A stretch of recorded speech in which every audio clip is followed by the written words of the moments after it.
Alrighty, what is going on, everybody? Welcome into another episode of the Full Press Saints podcast, part of the Full Press Coverage Network. What is going on? It is Alec and Matt here today to recap what was a very fun game this past Sunday night for your Saints, but also some breaking news that came out today. We'll dive into all that and more. But firstly, Matt, it's been a minute with everybody's work schedules, it's just life happening. So it's been a minute since we've hopped on here, but have you been, sir? Are you excited for the holiday season to come about? Oh, yeah. I mean, we've all been booked up. Insert counter here. Ding. That's one. But yeah, I mean, it's been a busy time of the year. Glad to have a couple off days here, and holidays are here. Hope everyone gets to enjoy them with their families and have a safe holiday, even with all that's going on right now. I mean, NBA's getting struck in, NFL's getting struck, and I'm sure the numbers and just the general public are crazy right now. So it's crazy out here, but it's the world we live in these days. But glad to see the holidays. Excited to see family and all that, and of course excited about that last Saints win. But who knows what's going to happen now with all this news? So yeah. Yeah, I agree with you 100%. I have no clue what's going to happen. But, it's like, on to the next chapter of this book of a season. That's two. Ding. we're keeping track of the book buns today for obvious reasons. We'll dive into that here momentarily. But first, Matt, obviously Sunday Night Football, Saints at Bucs.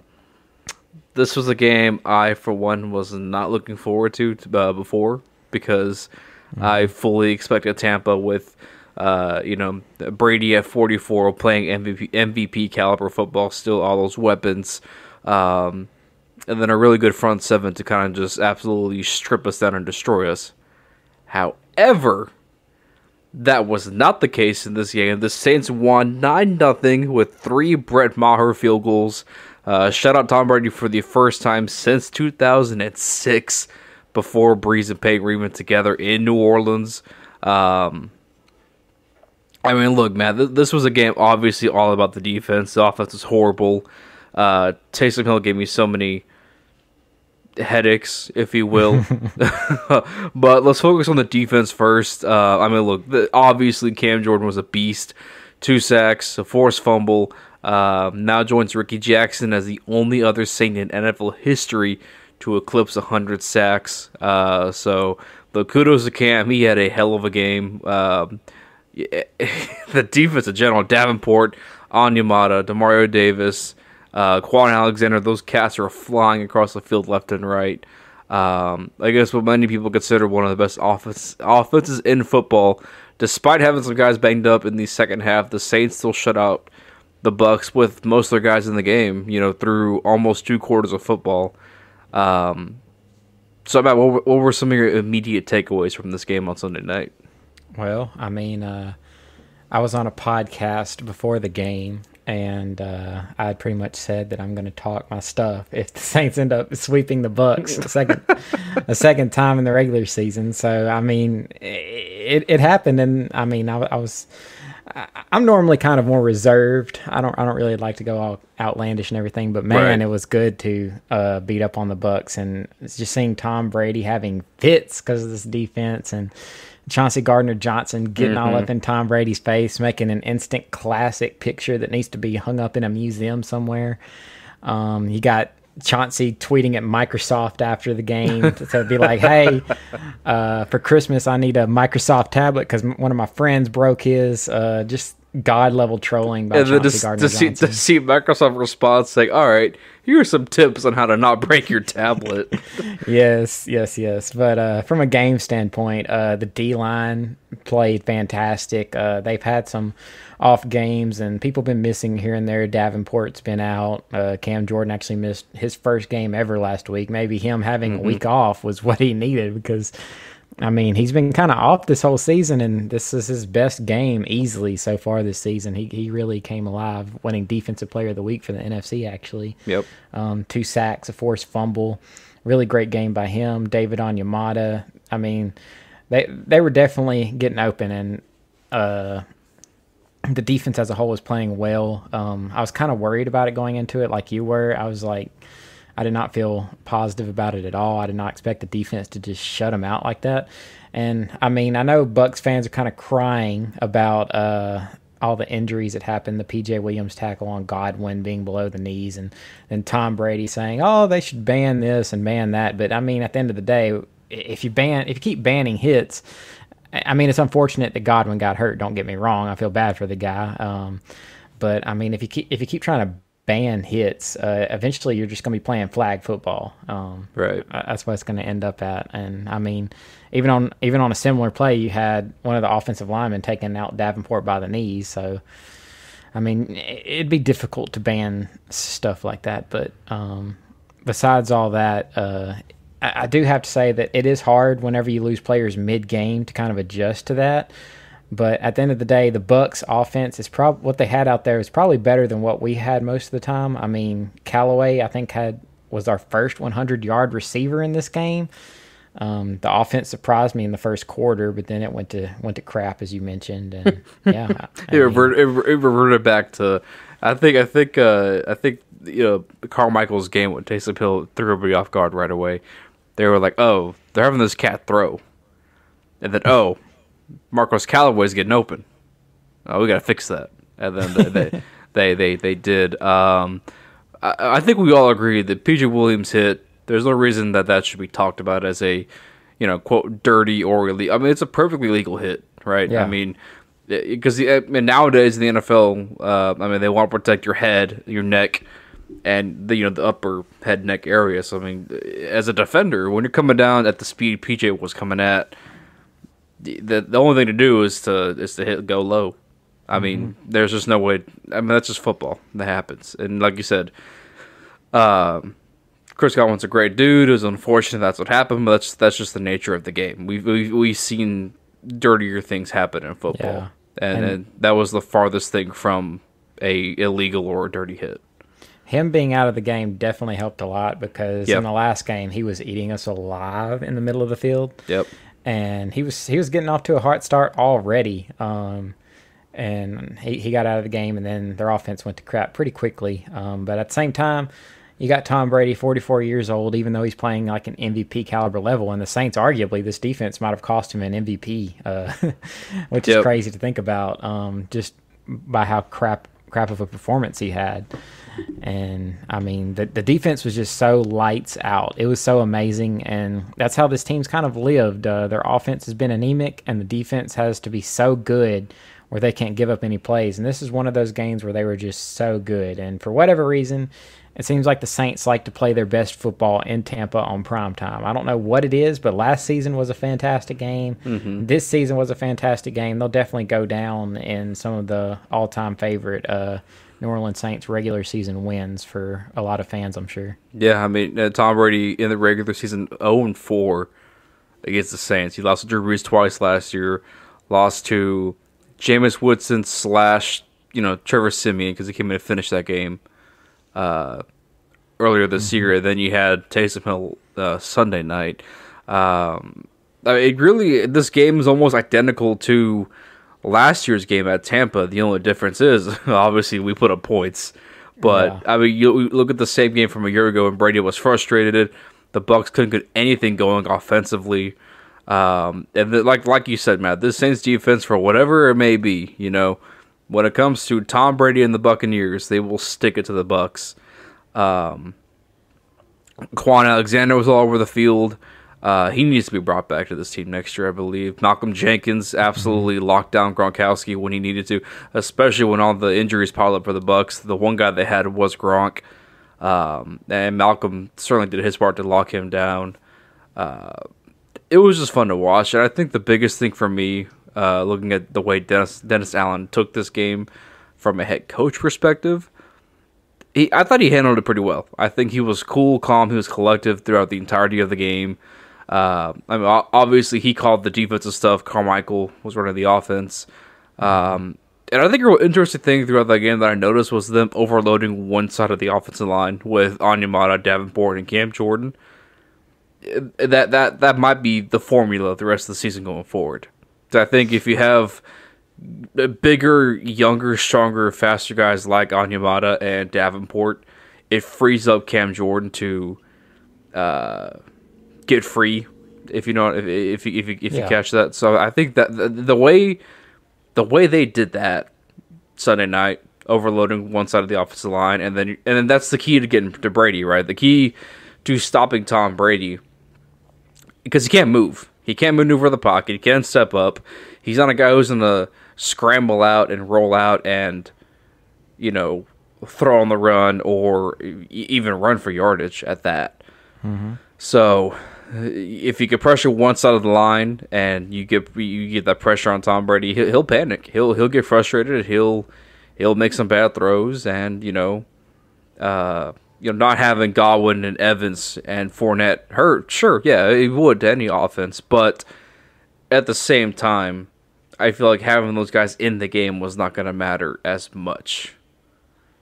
Yeah, and I mean, like you're saying with the D-line, it just seems Dennis Allen always has the perfect plan in place to attack a guy like Brady. That's why sometimes these scrambling quarterbacks can hurt us. Yep. Because, like you saw in the Eagles game, Cam Jordan was in a one-on-one situation trying to get Jalen Hurts, and of course, Jalen Hurts is probably going to win that matchup probably 7 times out of 10, 8 times out of 10, somewhere around that area. Mm-hmm. But when you got a guy like Tom Brady, even when he's getting out of the pocket, like on the forced fumble play that Cam Jordan had, of course, he's not an effective runner, so it led itself open to create a turnover, which was what Cam Jordan did in that situation. But they're doing some stunts to get some pressure. They had the 3 best defensive linemen on the team, Onyemata, Davenport, and Cam Jordan lined up on each other.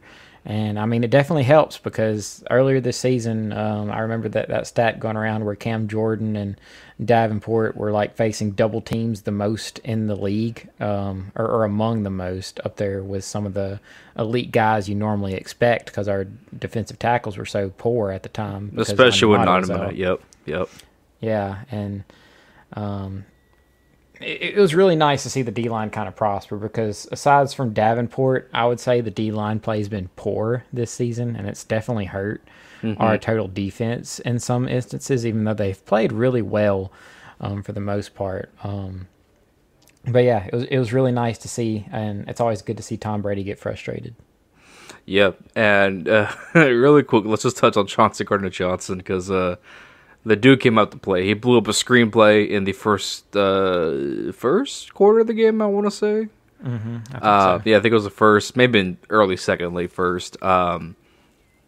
He was absolutely clamping down Scotty Miller in the slot the entire game. And then, of course, the interception, he pulled the classic Deion Sanders. I'm going to bait you. I'm gonna look like your guy's beating me, but the moment that ball leaves your hands, I'm turning on the Jets out of nowhere, and then I'm catching that ball. He had a great game. He's been great all year. I think that was throughout the losing streak. I think that was the one thing this team was missing was, Chauncey Gardner. He's a guy who, the instigator, the role that he plays on defense, because he can cover too, but the role he plays is like the guy to get under your skin, like that feeds energy off to the other guys, right? Like I think his edginess and his, scrap dog mentality of, hey, I'm here the entire game, and I'm not gonna stop talking the entire length of the game. That gets guys going, Mm-hmm. So to have that back also in this big game against the Bucs, I think it's even bigger because you need that chirpiness when you're going up against a guy like Tom Brady and a team like the Bucs, to where if he knows you're not going to do, if he knows him and this defense are going to stop you and be in your ear the entire night, it gets to the opposing offenses eventually. So it's just really good to have Chauncey Gardner Johnson back in this lineup because I think that's what we've been missing throughout this 5-game losing streak before the Jets game. Oh yeah, for sure, and his personality definitely makes him a really fun player. I mean, just from him, there's a couple Saints players out there that do this, but they, from the songs that they do where he does songs with like Quan and Teron. I don't know if you knew that or not, but Teron Armstead has like a mixtape out there, and CD has one, and I think Quan has one too, but they're just you can tell they have fun from the dancing in the locker room, from their personalities. I know Quan's a pretty big personality, and this defense just seems like they know what they are, and they carry this swagger about themselves, and there's a certain level of expectation that they face every week. And I feel like normally if you try to task your defense with such a large task of carrying this offense, some defenses aren't up to it, but I feel like they welcome the challenge each and every week. And this is a unit that for the most part has been together for a decent amount of time, for the most part. And CD is definitely one of those guys that brings up that hype factor. Yep. And like you said, the fact that he's just always trash talking opponents, getting in their head. If you allow yourself to fall into that trap, you're kind of screwed from the get go. And I mean, you can ask. I think his name's Eric Weems on the Bears about that. Yeah, Javon Williams. Javon Williams. Okay, yeah. I forgot his name. He's yeah. I'm not gonna go there. Anyways, it's funny just see his antics from measuring up Tariq Cohen, calling him short on the field, getting punched, and just trash talking Tom Brady. It's always very fun to watch Chauncey Gardner Johnson out there and play and be who he is. So it's a welcome that he is back from his ankle injury. Yeah, I agree. And one more note on the defense I'll add. These last two games, the Jets and the Bucs.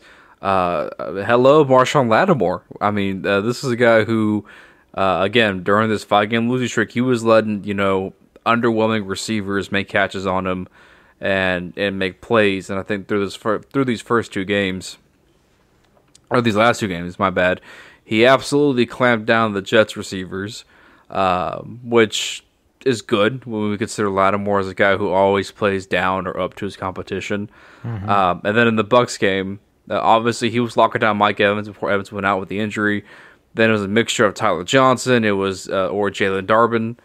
And he held his own, and that's the one thing I was worried about when Mike Evans left. I was worried would Marshawn Lattimore check out too, thinking, okay, they're down their top two guys, I can let up. But he did not. He had the Jets and the intensity turned on the entire night. And I loved it. I love to see that from my number one corner, especially he's a guy who, in the past and even sometimes this year, we had those questions of, we paid Lattimore. Okay, now are we gonna get a consistent good Lattimore week in and week out? We had those questions, and through these last two games against receivers that are, average to below average, we've seen him come out and do his part. So that's very reassuring to me. If this team is going to make a playoff push, it's going to be because of the play of, guys like Lattimore, Demario Davis, Cam, all these guys on defense. That's the reason. So it was very encouraging for, I think, pretty much everybody across the board defensively Sunday night. Yeah, I definitely agree with Lattimore, the Lattimore situation. After the contract signing, it's very important that he goes out there and tries to maintain a level of consistency, which has definitely been the knock on him through his Saints career, and he's definitely had a little bit of trouble with that this season. He's given up a couple big plays here and there. But, I mean, it's hard to be 100% perfect, but sometimes you want to expect that out of a cornerback where you pay a big amount of money to. And, I mean, for the most part, he's stayed pretty consistent for the most part.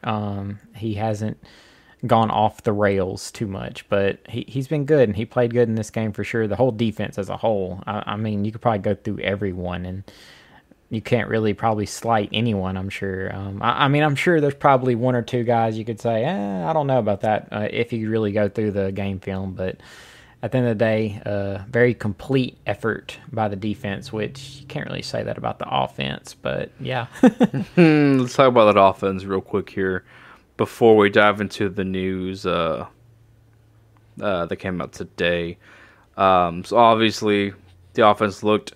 The first quarter, it was very, I don't want to say good because that might be too kind, but it looked consistent. Like it looked consistent. This is an offense that was making plays throughout the entire first quarter. Whether it was the pass or the run, and then we saw it fall apart pretty much after the first quarter.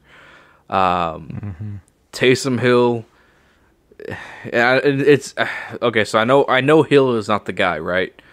But at the same time, it's not totally fair to Hill to judge his play based on the weapons, missing your top 2 tackles. You didn't have Andrews Pete.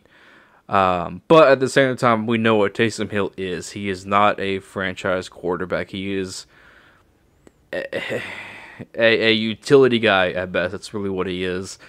He had a couple of nice throws in the first quarter, but then after that, everything from his decision making to the lack of looking through all his options and seeing plays through, it just wasn't there. It was, 3 and out, 3 and out, 3 and out. Because of the defense, you were in position to gain a first down at best and get into field goal range. So another sloppy performance because the Bucs knew that they had to focus in on Alvin Kamara because he is the guy for us. Mm-hmm. It is what it is, but I mean, a win's a win nonetheless. Yeah, I mean, as a whole, besides the first quarter, nothing on offense was working. Nope. They couldn't throw the ball. They couldn't run the ball. They couldn't do anything. And I do have to give Taysom credit on one thing because I've been a hater on his deep ball. And that one deep ball he had to Marquez Callaway was probably one of the best throws of his career. I was very surprised when that happened. I was like, wow, okay. I see where this is going. And I thought the offense was just going to be good for some reason throughout the game. But yeah, we had too much faith at that point. Yeah, that went to crap quickly. But yeah, I mean, it was just no good all around. And I wonder how much the mallet finger injury is affecting Taysom. But I know at the end of the day, like you were saying, Taysom, he's not going to be the guy for the foreseeable future, which is why I'm still kind of questioning that contract that we gave him. We gave him pretty decent money just to be a kind of utility player. And I mean, I know he's important in red zone situations, but we haven't seen it as much this season. And I know he's been actually playing and being quarterback, but those starts have been pretty mediocre to lackluster. Yep. So, I mean, this is we're going into other news, but we're going to be at our 4th starting quarterback this season, which has been very interesting. We had Jameis, we had Simeon, we've been rocking with Taysom for a little bit. And I mean, Taysom does give the offense a little bit more flair than what Simeon does just because of his running ability. And Taysom has been a lot better at deciding when to run this season than he was in the 4 games last season, which I will say is a very added bonus to his play. Yep. So as a whole, I think his passing could use a lot of work, but I like where he's going in terms of his decision to actually run and take off and do that. And I think a lot of our offense, having both of our tackles hurt definitely was a problem.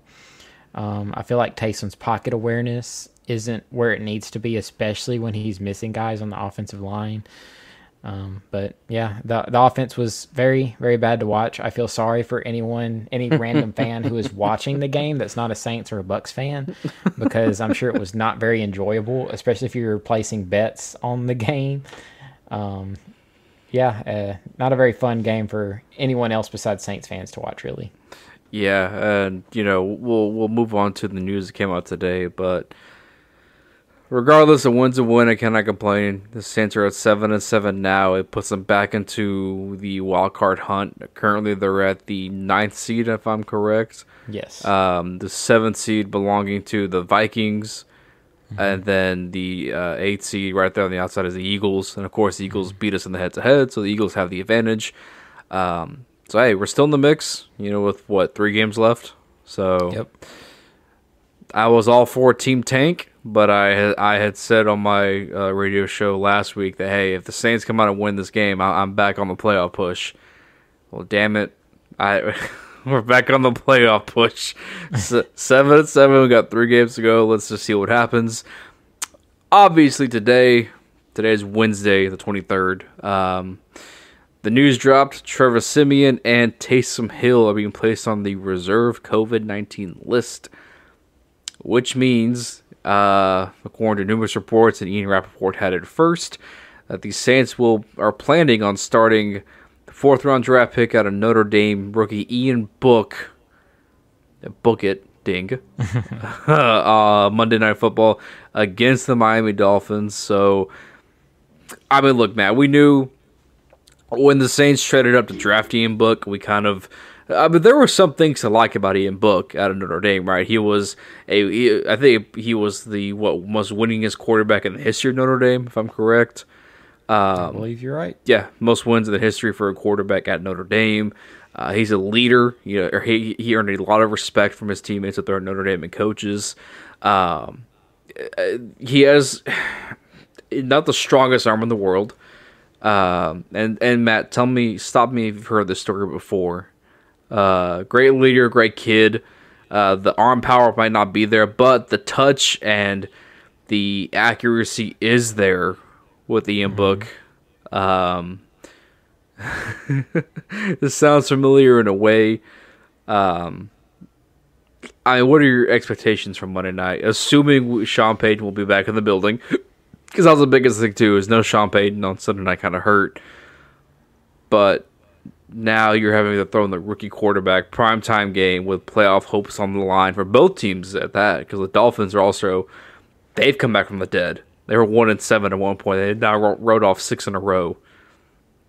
So, I mean, what are you expecting from Ian Book? What did you like and not like coming out of Notre Dame? And, I mean, how are you feeling about all this? I mean, it is a very weird situation to be in. And as you're saying, the Dolphins are nothing to sneeze at. I know some people probably had this down as a win earlier in the season, but the Dolphins have rattled off some wins. And some of the wins are against pretty mediocre competition. I mean, it includes people from the Texans, the Jets, the Panthers, Giants, 2 Jets wins in there, but they did beat the Ravens in one of those. I remember that game, the Ravens just totally flopped. I feel like it was on like a Thursday night or something. But this game up against the Dolphins, I feel like the Dolphins have some COVID players as well, but then again at this point, who doesn't? Because it's just been so bad. But as far as the whole Ian Book stuff, there's been quite a few people that's been kind of clamoring to see what Ian Book can go out here and do, just because of how the quarterback situation has been this year. And I mean, it's definitely something that's going to be interesting. I don't know how I feel about it. I'm going to go into it with no expectations because it's a quarterback. We're on Thursday. I'm assuming he's getting first team reps today, or he got first team reps in practice today, hopefully. I don't know if Sean Payton's actually back in the building quite yet. I'd have to double check that because I don't think we've heard anything yet.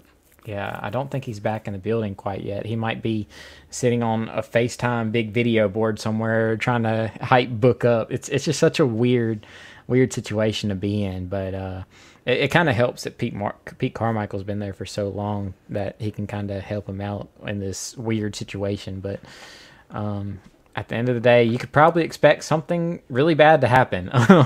I'm really worried, especially with the tackles being out. Hopefully one of them can come back at least.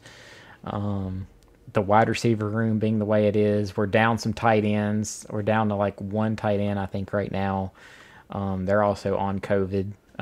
It's just not looking good. And then Underhill also said that to expect more COVID players to go on the list. So it's definitely a scary thing. And personally, as far as Ian Book's play at Notre Dame, I didn't really watch much of him.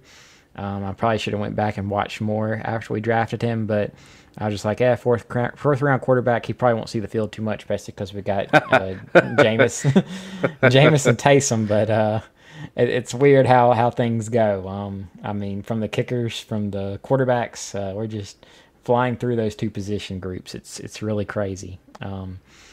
I just hope to see some kind of positive where he develops, and it's not really even saying, oh, this guy could be the guy in the future. And I mean, yeah, he put together a lot of wins, and you can see some quarterbacks like that. I mean, Mac Jones, he wasn't like the most hyped up talent coming into this season, and he's probably the most pro ready. That's what a lot of people said. I mean, he could go into any system and execute. and do well. He doesn't just blow you away with his talent level, but from a game perspective and being I guess kind of a quote unquote game manager, he was the guy. And can Ian Book go in there and do that on what, Thursday, Friday, Saturday, Sunday, Monday, like 4 or 5 day notice? I don't know. That's pretty scary to think about, but we'll just see how it goes. This season's been a real roller coaster, and 3 more weeks to go. And like you said, we're in the playoff hunt, 7-7. And this game is very crucial to win. We can't really drop any games, because if we do, it's going to be very hard to get in there, especially with the Vikings and the Eagles just right there at 7-7 with us. But yeah, I'm just going to go in and expect nothing. And if something good happens, then I'll be happy. Yeah, I think I agree with you 100% on everything so far. I mean, look, we can't expect Ian Book to come out here and just light it up Monday Night Football against what's been a very good Dolphin defense throughout the 6-game winning streak. Mm-hmm. Not to mention, as you mentioned, the tight end room has been devastated. I believe Garrett Griffin went on injured reserve, and then you had Trotman, Johnson. Is Vanette on COVID too? I think he might be the only one left. I'll double check that. I believe it's Vanette and then the Ethan Wolf. So this should be a fun this should be a fun game, to say the least. I mean, look, to be down to our 4th quarterback this year is kind of crazy on its own, because I think you lose Jameis, you're thinking, okay, we have Simeon, we have Hill, let's just see what happens. And they switch from Simeon to Hill, and now Hill out with COVID. Like you said, go on with no expectations. Let's just see what the hell happens, and take it away. Look at it and go from there, right? Look at it and just kind of determine where we are at this point in the season, with all that. But it should be fun. Like you said, I don't have a whole lot of expectations for this game. I'm just gonna sit back. I'm gonna go with my buddy who's a Dolphins fan. We're gonna go out and watch the game somewhere, and we'll just see what happens. So, well, that'll be fun that you'll be watching it with your friend who's a Dolphins fan. You can kind of enjoy the banter there. But yeah. According to what I see, it seems like the Dolphins are getting players back from COVID. I know Waddle had it last week, and so did Gaskin. It seems like they're coming back. Yep. So they're on the plus side of it, and we're going on the negative side of it. So that's definitely a very Saints thing to happen after a big win like that. Yep. We're about to get. Well, actually, I thought the Saints thing to happen would be in 2 weeks we get curbside by the Falcons and then the Panthers, and then we end up not making the playoffs. But hey, this somehow outdoes that. So kudos to the Saints for out-sainting yourself, to say the least. Yeah, I think that's going to wrap things up for this week. Unless, Matt, you have any last words, comments? What do you got? I mean, my last words are Bucs fans, just keep on crying. We beat you without Sean Payton. Oh, my goodness, man. I would say more very choice words, but I'm going to be calm and reserved. Plus, we're quite a few days removed from it, so I'm not as energetic about it. Be the bigger man. The bigger man. Exactly. Just stare it in the face like Chauncey was staring Tom Brady in the face. I saw a tweet that said it was during the game, maybe the day or two after. It said the Taysom Hill is so bad, and Ryan, that boy Wolf on Twitter, if you don't give him a follow, give him a follow. He quoted it, say, "Leave our fullback alone." I was like, man, as a Saints fan, but also as a Longhorns fan who had watched Sam Ehlinger play for 3 years, I feel that. I'm tired of seeing these fullbacks play quarterback. I understand, and very last closing words is all I can say is it's going to be an interesting ride to the season, and you can book that. Ding. I guess you could say the Saints are going to throw the book at the Dolphins. Ding. I mean, it's just another chapter in the book of the 2021 Saints season. Ding. I guess, do we Ian know what we're talking about? Ding! First name pun. There you go. There you go. I'm sorry, listeners, for that, but no, they had to expect enjoyable. That. I'm trying to think if there's anything else.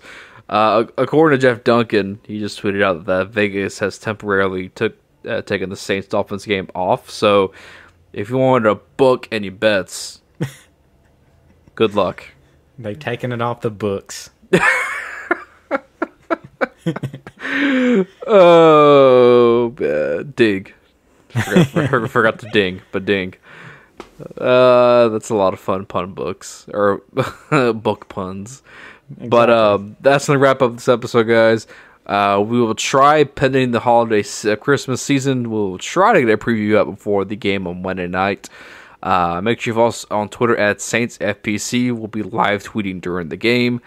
And really quick, if you want to download the Ravon Sports app, you can chat with me during the Saints game Monday night. I'll be breaking down everything throughout the game and chatting with everybody. I love interacting with everybody. So if you download the Ravon Sports app, you can join the chat room live during the game Monday night, chat with me. And yeah, that'll wrap it up, Matt. So, Matt, happy holidays, Merry Christmas. And as to all of our listeners, Merry Christmas, Happy Hanukkah, Kwanzaa, or whatever your beliefs are, and whatever you celebrate during this time of the year.